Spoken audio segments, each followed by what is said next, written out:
Usually when I prep for these, I'm drinking coffee, highlighting things, and I'm, feeling pretty good about learning something new. Right.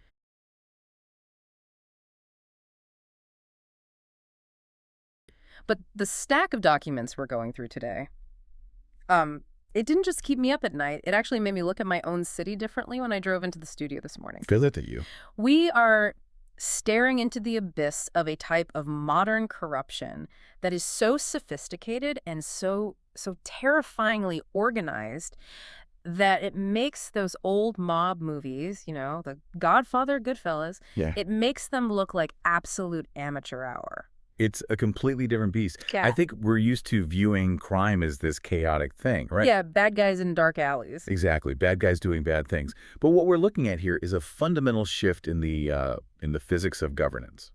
It's cleaner, it's quieter, and it's much, much harder to kill. And usually when we talk about technology on the show, I'm the optimist. I love the gadgets. I love how AI can make life easier.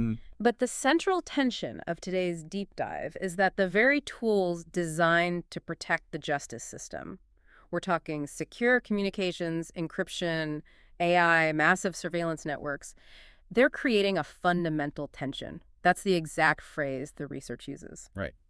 We tend to think of technology as neutral. A hammer is just a hammer. You can build a house or you can break a window. Sure. But the argument here is that in the context of policing and justice, these tools are not neutral. They're acting as a force multiplier for corruption. On one hand, yes, they help catch criminals. Okay. But on the other hand, they can be weaponized to shield police misconduct from any kind of oversight.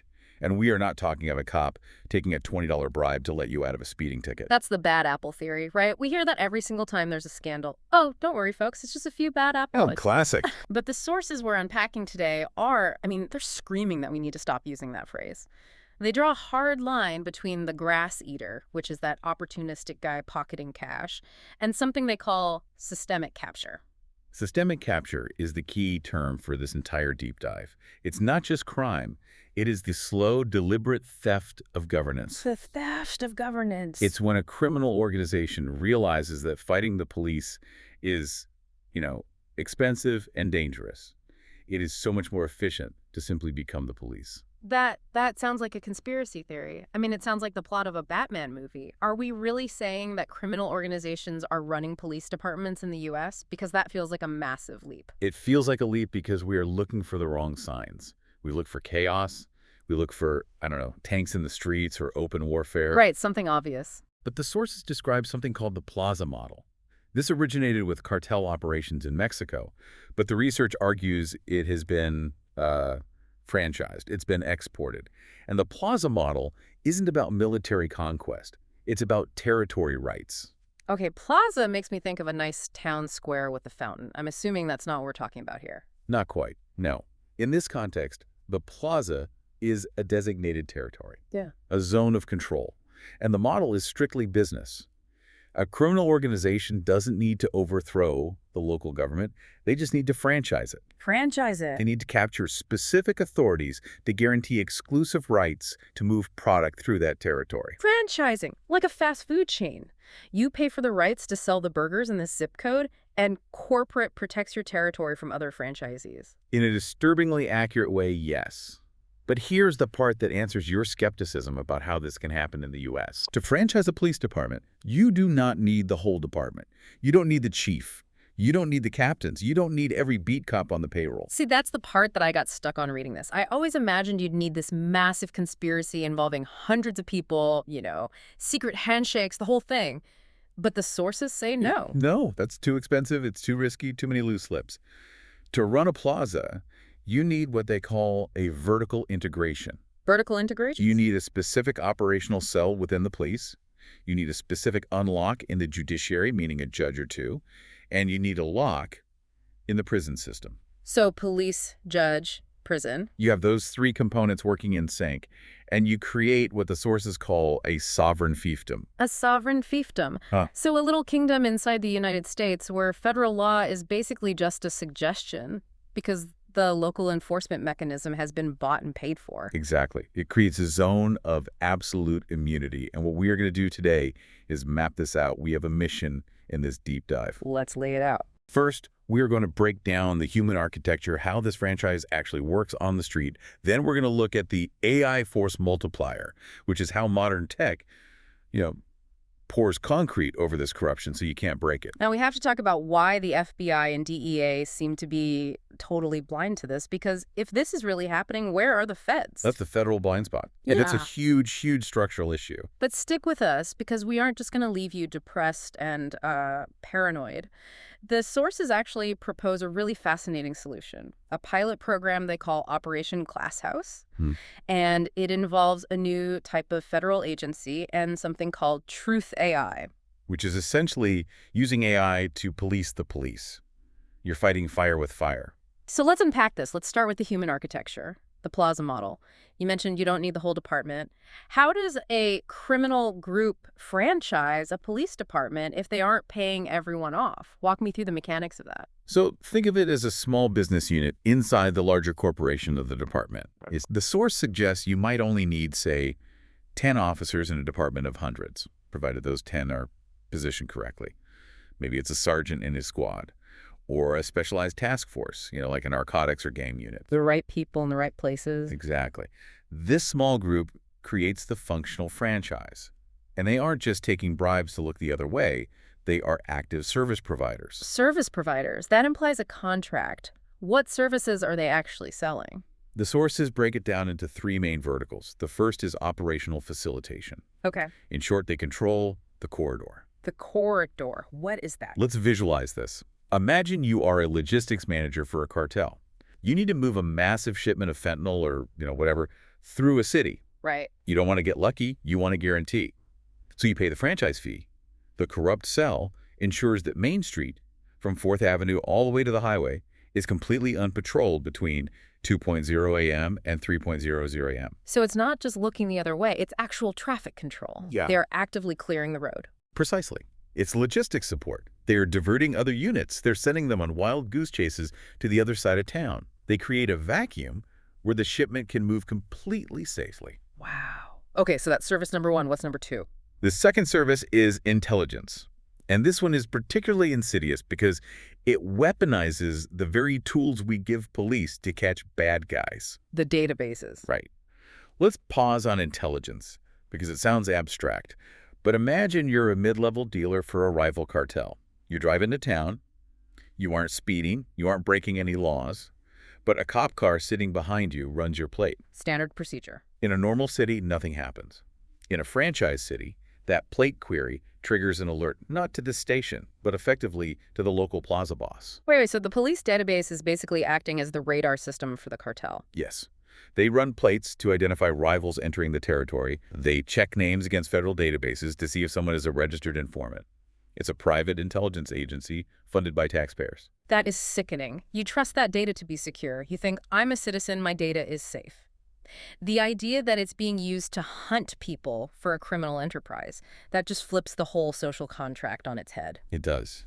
And that leads directly to the third service, enforcement. So they find the rival with the intelligence. And now they act on it. This is where the police effectively act as the cartel's muscle, but with a badge. If a rival dealer moves in, or if someone creates a debt problem, the franchise doesn't send a hitman with a silenced pistol. That attracts too much attention. Right. That brings federal heat. Instead, they send a patrol car. Because if a guy gets arrested, it just looks like good policing. Oh, look, we got a bad guy off the streets. Exactly. They use traffic stops, towing, arrests, all their official powers to intimidate rivals or collect debts.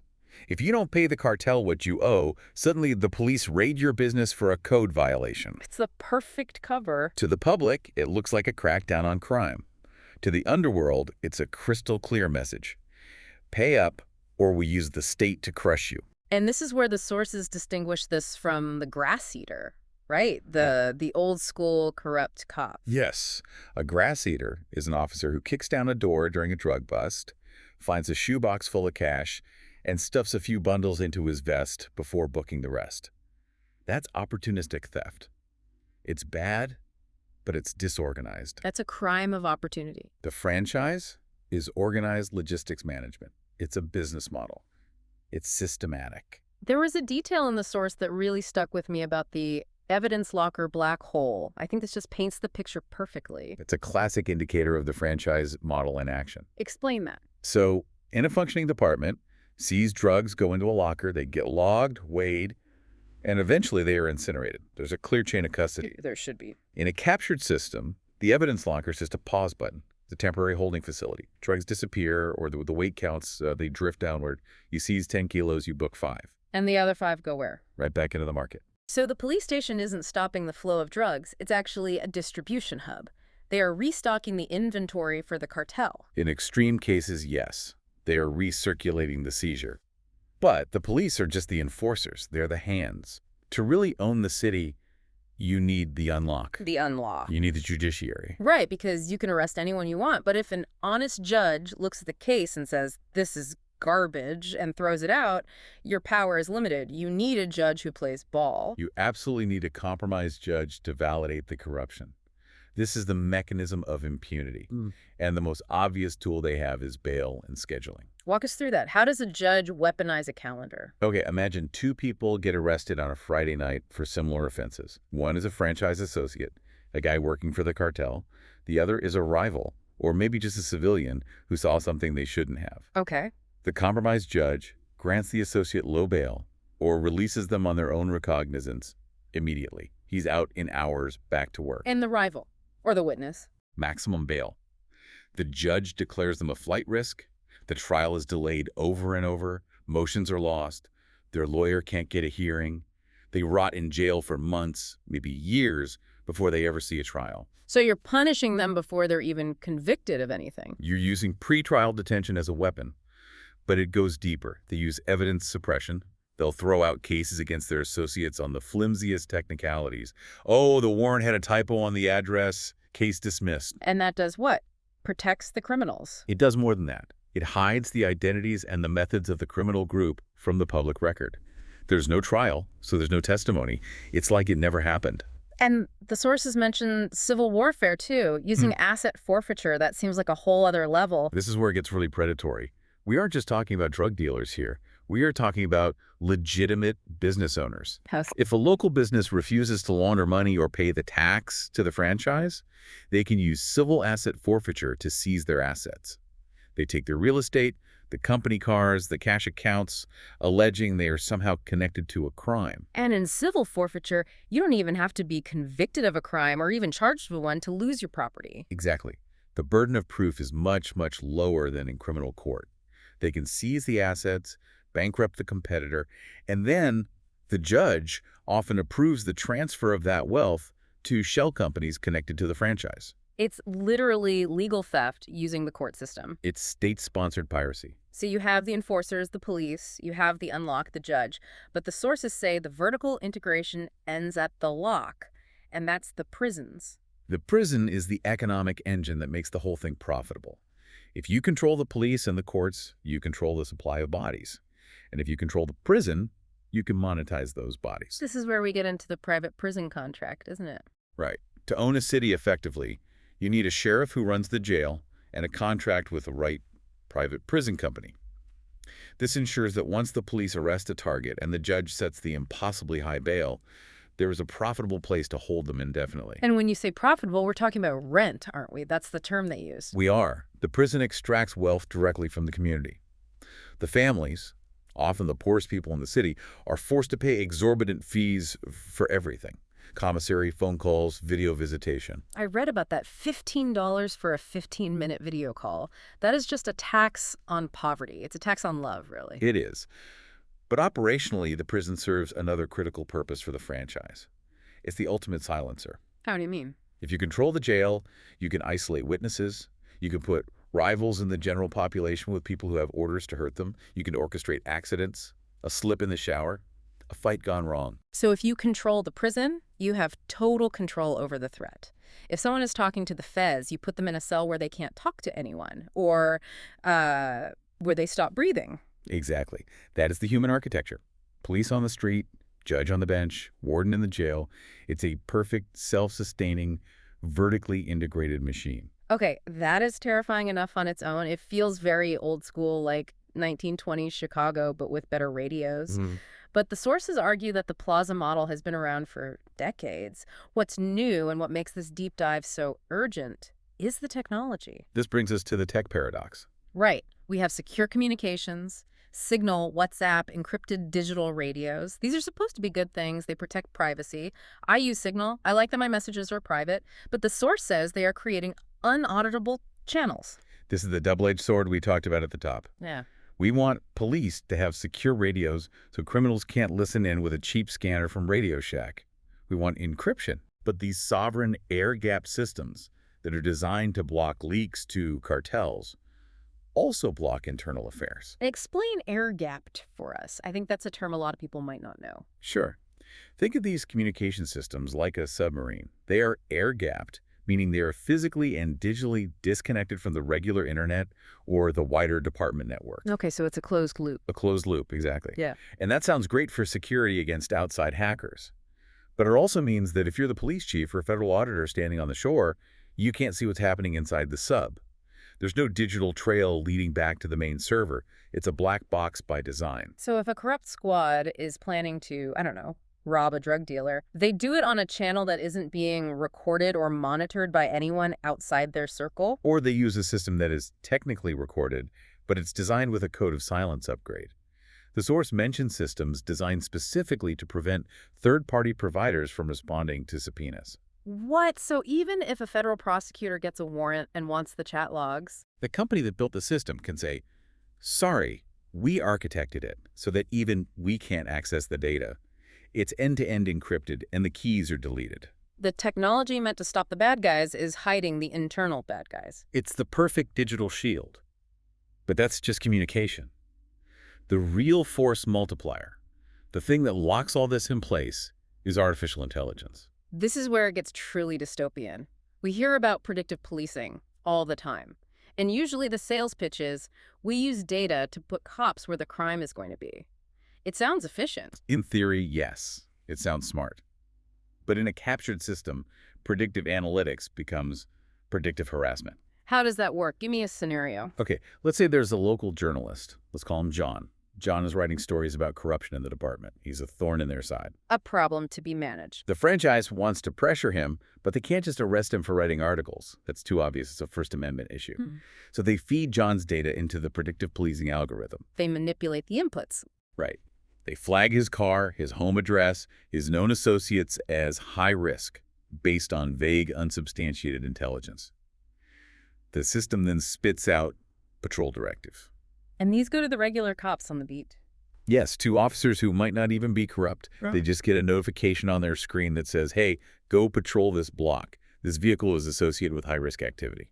So John gets pulled over 5 times in a week for a broken taillight he doesn't have. He gets code enforcement at his house at 7 a.m. for his lawn being too long. And when he complains to the chief, the chief just shrugs and says, hey, don't look at me. The computer flagged you. We're just following the data. It's objective. Plausible deniability. That is the single most dangerous feature of AI in this context. It completely masks political targeting as objective mathematical policing. The algorithm said you were high risk. It removes the human fingerprints from the harassment. The sources also talk about network mapping. And they mention tools like Palantir. Right. And these tools are incredibly powerful. They were designed for counterterrorism. They can ingest massive amounts of data, social media, phone records, financial transactions, and map a dissident's entire social network in seconds. So they can see who is funding this journalist. Who funds him, who his sources are, who are the potential whistleblowers in his circle. In a captured city, this prevents any organic opposition from even forming because the threat is identified and neutralized before it can mature. You can't organize against them if they know you're organizing before you even have your first meeting. It's a digital panopticon. That's the term used. Explain that. A panopticon is an old prison design. It's a circular building with a guard tower in the center. The guard in the tower can see into every cell, but the prisoners can't see the guard. They never know if they're being watched, so they have to assume they're always being watched. And they police themselves. Digital surveillance removes the physical limitations of oppression. Human officers get tired. They forget faces. They can't watch everyone at once. AI never sleeps, never forgets, and it sees everything. So you have a system where the corruption is vertically integrated, and now it's protected by an invisible automated shield. But I want to pause and ask, why? I mean, I know the answer is money, but what is the driving force that allows this to happen without the community rising up and bringing it all down? Well, the sources point to something deeper than just greed. The economic engine of this whole system relies on a certain level of social apathy. The business of lack of empathy. That was a phrase that jumped out at me. It's a harsh truth. The expert analysis in the source suggests that the system isn't broken. It is working exactly as designed to harvest money from the most vulnerable populations. And it relies on what one source called a Freudian cover. The Freudian cover. It's the idea that deep down, society has a subconscious desire to just clean the streets. So if the public views the target population addicts, the homeless, petty criminals, as expendable as other, they don't scrutinize the rights violations. So if the police are brutalizing an addict on a street corner, the average citizen driving past thinks, well, better him than me, or he probably deserved it anyway. Exactly. The corruption hides behind that apathy. And this is where the source mentions a truly horrific detail: intentional overdosing and slow roll responses. Yeah, I read that and I had to put the paper down for a minute, explain that, because it's heavy. If the franchise views an addict as a liability, maybe they witness something, maybe they're just causing too much trouble, they can facilitate an overdose. They introduce a hot batch of fentanyl-laced drugs into that specific block. Oh, right. And then, when the 911 calls start coming in, the police or the ambulance services that are in on it intentionally respond slowly. They take the long route. They get stuck in traffic. And because it's an overdose, no one asks questions. It's just another tragedy in the opioid crisis. But to the franchise, it's not a tragedy. It's a strategic asset. It silences a liability without an investigation. It manages terror in the community. Speaking of terror, there is a specific story in the source notes that I have to share. It's about a woman in El Paso. Let's just call her Sarah. This story really grounded the whole coercive tactics point for me. The fentanyl leverage story. Yeah. Yes, this is a crucial piece of the puzzle. So Sarah is an ex-girlfriend of one of the sources. She gets arrested for shoplifting, a petty crime, right? Maybe she took some clothes or food, something minor. But when they search her purse, the cops find a tiny baggie of coke. Okay, so that's a charge. Possession. A charge, sure. But then the interaction shifts completely. The cops start laughing at her. Laughing. That's the detail that chills you. It's not about justice anymore. Yeah. They hold up this tiny baggie and they tell her, if we find even a speck of fentanyl in this, you're going away for life. Yeah. Now, Sarah is a mom. She has a 4-year-old child waiting for her at home. And that is the leverage point. That's the button they push. They completely weaponized that child. They told her she'd never see her kid again. And the thing is, fentanyl is invisible. It's a trace powder. They could claim it's in anything. It's the magic word that turns a misdemeanor shoplifting charge into a potential life sentence. And that illustrates coercive interrogation tactics perfectly. They are using the invisible threat of fentanyl and the draconian sentences attached to it to break a person instantly. Yeah. It creates a two-tiered legal system. And you mean two-tiered? There is the law for people who can afford a good lawyer and can fight back. And then there is the law for people like Sarah, who can be terrified into immediate compliance. And if she complies, what happens? Maybe she becomes an informant against someone else. Maybe she pays them off. Maybe she just pleads guilty to whatever they want so she can go home to her kid. It's absolute power. And it connects to the broader logistics of the drug trade. The sources make a very, very interesting point about fentanyl generally. We tend to think of it as leaking into the country through holes in the border. Right, like it's just seeping in randomly. But the source says it is escorted. Escorted. Right. Fentanyl is a high-value export commodity.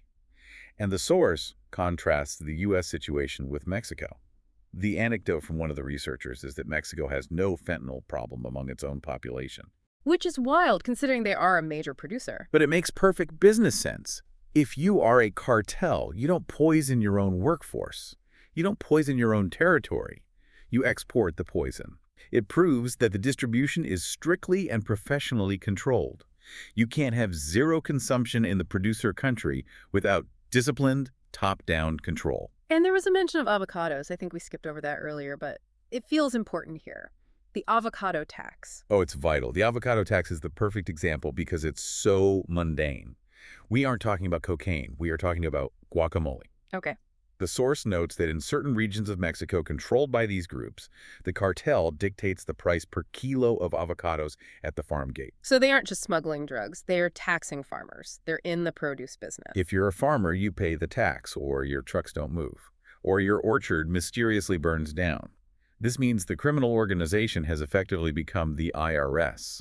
They are taxing legal goods to fund illegal operations. That is the definition of a parallel government. It proves the franchise captures legitimate commerce, not just vice.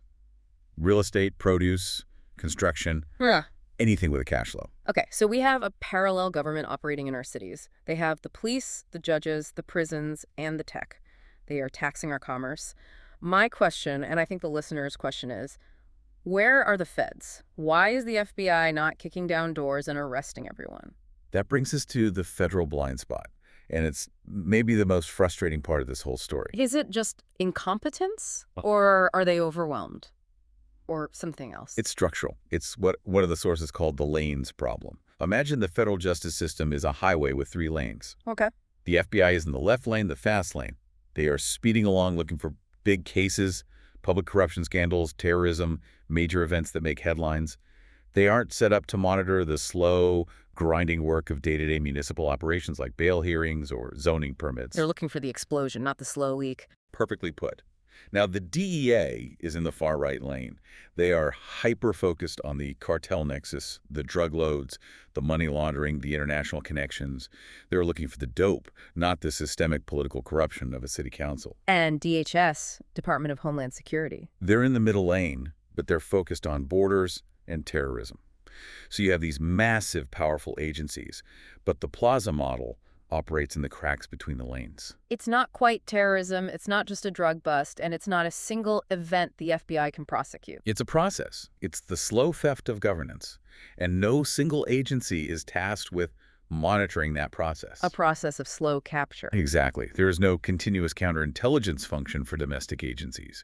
The CIA watches foreign governments for signs of instability or capture, but no one is watching American cities for the same signs until it's way too late, and you need a massive federal consent decree. And the source goes even further. It implies the feds are actually, maybe unintentionally, complicit. The skeleton of federal complicity. Yes. Yeah. This is the hard part to swallow. Think about where the local police get their toys. Their armored vehicles, their surveillance tech, their AI software. Federal grants. Federal grants. The Yeah. Department of Justice and Homeland Security pour billions of dollars into local departments to buy the very AI tools and military-grade gear that the corrupt franchise then uses to secure its power. So the U.S. Treasury is effectively investing in these fiefdoms. We are funding our own capture. That's the grim reality of it. We are paying for the high-tech handcuffs that are being used on the most vulnerable. All right, I need a deep breath after that. This is heavy. I feel like I need a shower. But the deep dive is about solutions, or at least understanding the path forward. And the source material, to its credit, doesn't just leave us in despair. It outlines a proposal, a pilot program called Operation GLASSHOUSE. This is where it gets really interesting. This is the solution phase of the analysis. The proposal calls for a new type of federal agency, one focused on institutional integrity audits. Right. And it's important to stress, this is not a new national police force. It's an audit force. Their mandate is to monitor the process of sovereign governance, not to make arrests. And they call it the 90-yard line strategy. What does that mean? It means they aren't trying to do a total system reboot of American policing. That's impossible. You've got 18,000 different agencies. It never happened. Instead, they want to be a strong stabilizer. They want to stop the ball at the 90-yard line before it crosses into total, irreversible sovereign capture.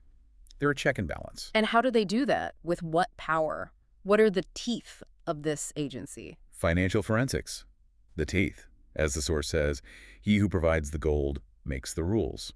Since the feds provide the grants, they have the right and the obligation to check the drawers. Checking the drawers. I like that metaphor. What are they looking for when they open them?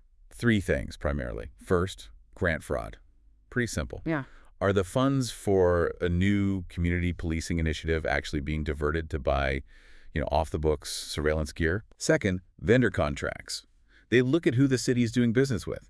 Is the company providing the prison food or the towing services owned by the police chief's cousin? Classic shell companies and kickbacks. Exactly.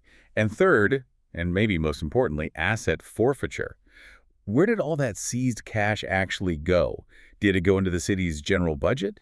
Or did it disappear into a slush fund that only the department controls? And if they find dirt, if an agency fails the audit? The kill switch. If the audit fails, federal funding is cut immediately. The franchise loses its high-tech toys, its overtime pay, its profit margins. You don't arrest them. You bankrupt them. You starve the beast. But the coolest part of this proposal, and I use cool loosely because it's serious business, is the technology they want to use to conduct these audits. They want to fight AI with AI. Truth AI. The idea is to use algorithms to slice right through the bullshit of plausible deniability that we talked about earlier. Let's really walk through this because this feels like the detective story part of the deep dive. The proposal mentions 3 specific algorithms. Algorithm 1, the escort algorithm. This relies on geospatial analysis. It looks for negative space in the data. Negative space, like in art. Kind of. If you have access to the GPS logs of every patrol car in the city over a year, the AI can look for patterns that a human could never, ever spot.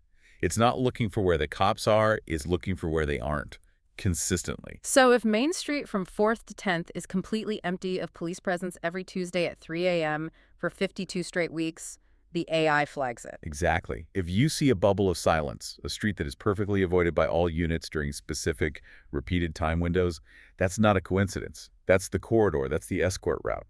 A human sergeant might not notice, but the AI sees the statistical anomaly instantly. That is brilliant. It catches the ghost car by looking at the empty road. Okay, what's algorithm 2? The impunity algorithm. This one targets the judiciary. It's essentially comparative sentencing analysis on steroids. You feed the AI 10 years of court records from a specific jurisdiction. It looks for statistical anomalies that are mathematically impossible without corruption. Give me an example of what it would find. The AI asks questions like this. Why do defendants, represented by this specific lawyer, appearing before this specific judge, get bail or have their cases dismissed 90% of the time, while every other defendant with the same charges gets remanded to custody? You can't hide from the math. You can't argue with the statistics. It proves the bias is systemic, not accidental. It proves the fix is in. Right. And then there's algorithm 3, the cleanup algorithm. This is the mortality analysis. This tracks the overdoses we were talking about earlier. Right. Yes. It overlays 911 call data with EMF and police response times and overdose locations. It can identify specific neighborhoods or even specific city blocks where the police response to an overdose call is statistically consistently slower than the citywide average. It finds the places where the system is intentionally letting people die. It provides the data to prove it. That is powerful. It turns their own data against them. And there was one more indicator mentioned that I thought was so smart. The price stability indicator. This one is pure economics. This is a really clever one. It works like this. If a police department holds a big press conference and claims they seized a record amount of drugs, say 500 kilos of cocaine, basic economics says the street price should go up because the supply just went down. Supply and demand. If the product is scarce, the price rises. Exactly. But if the federal audit shows that seizures are breaking records, but street prices remain stable or even go down, then the drugs didn't actually leave the market. Correct. It detects the inventory loop. It proves the drugs went into the evidence locker and right back out the back door. The seizure was just for the cameras. It was a PR event, not an enforcement action. Wow. So Operation Glasshouse basically creates a digital X-ray of the entire corrupt system. It makes the invisible visible. That's the summary of the fight right there. It's an AI arms race. The corrupt systems are building a digital panopticon to watch us. So oversight must build a digital X-ray to watch them. It really reframes the whole law and order debate, doesn't it? It makes you realize that just because a politician is shouting about being tough on crime, it doesn't mean they want to fix it. Often, they are just protecting the mechanism that profits from it. It's a business, and they're protecting their franchise.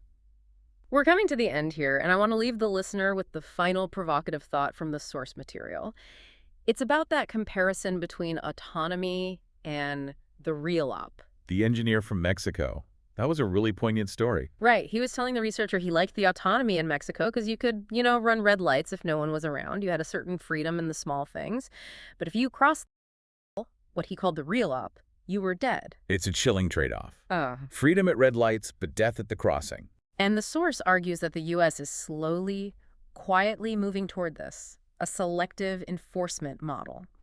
You can commit property crimes, you can speed, maybe you can even shoplift, and the cops might not come.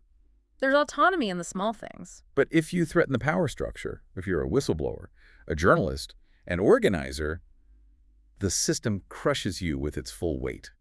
That is the ultimate takeaway for me. While the franchise may own, The federal government still owns the servers and the bank accounts. Mm-hmm. The solution isn't moral outrage. We can't shame these systems into being better. They are businesses.